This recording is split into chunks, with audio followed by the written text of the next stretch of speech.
Spoštovani, vprašanje tega nesrečnega Romuna, mislim, da je bil Romun, ki je bil tam ubit, načenja eno vrsto velikih vprašanj iz naše preteklosti, ki se jih ni še noben pravzaprav dotaknil.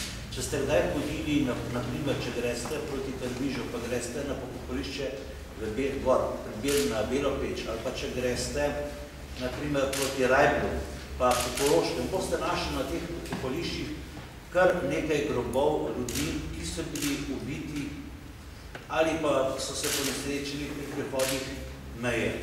O tem, koliko se jih je utopilo na Muri in tako naprej, lahko vam še kdo pripoveduje z tamkajšnjega področja.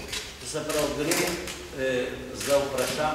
za vrsto zločinov, ki pri nas seveda niso bili še tako obravnavani.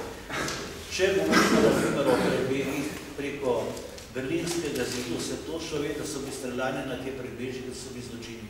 Pa nas pa pravzaprav to postaje nekaj čisto indiferentnega, nekaj nepomembnega, nekaj, za kar noben ne odgovarja. Tem nesreči pa se seveda ne da vrniti življenja.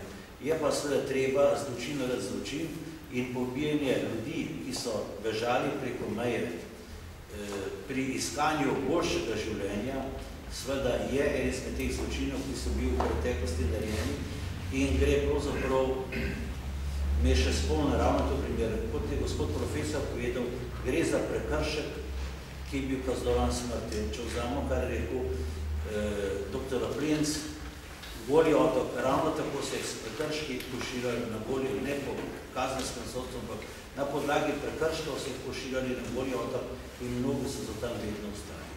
Torej, ena koincidenca, ki kot lahko vidite ni slučajna.